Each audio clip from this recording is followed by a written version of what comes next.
This week on Pride of NASCAR, the pride of Elmhurst, Illinois. Fred Lorenzen was named one of NASCAR's 50 greatest drivers back in 1998. He achieved that accomplishment despite competing in far fewer races than most of the drivers on that list. Matt Yoakum has the story on a driver who raced to legendary status. When I was a kid, I'd watch Wide World of Sports and I'd see a small 20-minute clip. But for you, when you were a kid, how did you first hear about NASCAR racing? I listened to the radio in the backyard. I got a tent that I used to sleep in the summertime. And I remember the races that I listened to the most were the Southern 500, Darlington.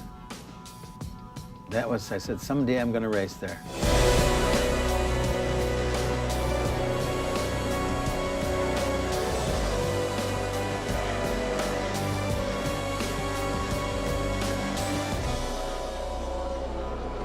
You'd gone south, then you moved back to Chicago, raced USAC, and then when you moved south again, what was it like when Ralph Moody slid that contract from Ford Motor Company across the table? Your first big-time NASCAR contract.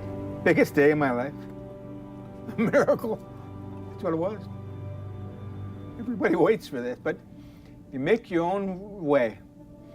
And I earned it, I guess. That's what Ralph said.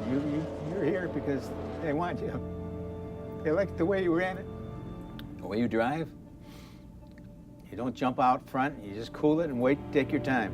What was it like walking into their shop and kind of describe, when you walked in at that point in time, what you'd see compared to maybe some other race shops? Like walking into a diamond factory. It was just unbelievable. I just can't describe it, but it was run and handled to perfection. Every driver has a special win that they can relive moment by moment in their mind. For you, would that be Darlington? It was my biggest win ever. Darlington. Rebel 300. We sat on the pole, on the outside front row. Turner was on the pole. And Moody said, watch Turner. He says, he'll put you out of the race to win it. What we discussed, right, he'd point to his head and think. And he wrote on the dashboard before the race, put a big think sign. Turner was sharp. He was driving for the Woods brothers, had a great car. And I had a good car. And I had the drive, I wanted to win it then. And then as the laps closed in, he kept, doing the crowd some moves. Is climbing on the grandstand. He was wild. That was the wildest race ever won. The 1965 Daytona 500, it had a dramatic ending and people still talk about it to this day.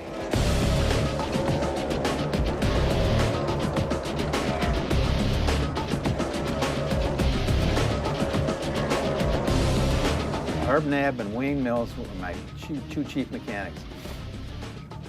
Herb said, just wait till the end. Get them when there was, why race 5 Turners and 5 AJs when there's only one left at the end? So we just sat there and played until the end. But they just knew just how to run me like a robot. The crew has a lot to do with winning too. You gotta build a great team and you're gonna produce. That's what my motto was. You can't do it yourself. Back in your day, you were the golden boy, the most popular driver. Girls loved you. Every driver wanted to be in your shoes. What was it like to be the most popular driver in your era? The fans are what make you run. They were my heroes. They make you go fast. It was a dream come true. All the work you did all your life. It's something I can't describe. For a fan that came in 15 years ago and had never had an opportunity to see you run in the 60s and early 70s, how would you like them to think of Fred Lorenzen, the racer? Came up the hard way. And you got to give a lot of stuff up to go to the front. Got to give all the toys, the weekends, going out, partying at night. You can't do any of that stuff. You got to be ready to go the next morning, early. First one to the racetrack. I had a good crew. They knew I wanted them there early, 7 o'clock. Although we'll never know if you'd had a lengthy career like Richard Petty or some of the other drivers that ran 25 or 30 years, do you think you could have reached a milestone of 200 wins? Oh, yeah. I think I could have. I burned out fast, you know. I just didn't like running all of them, being gone every weekend, living in a motel. I didn't want to get up and go. So I woke up one day and I just had to quit. Just like that, just walked away.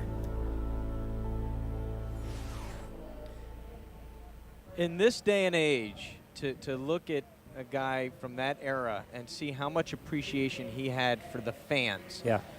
I will say this, I think in this sport, more than any other, it still exists. You agree? I do agree it still exists. I do agree the guys that race and love the sport, and you can see Freddie in his eyes and in his emotion.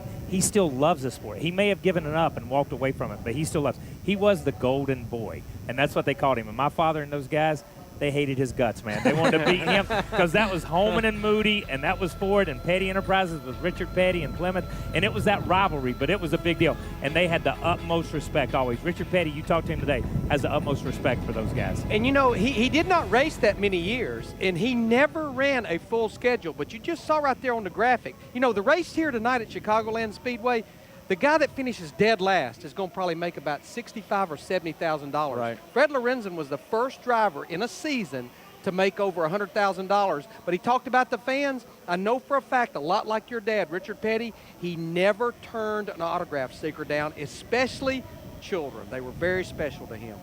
And the other thing, it's tough. This life is tough. You guys have picked a tough life, and all the drivers here, it's something we don't talk about a whole lot, and obviously it affected him.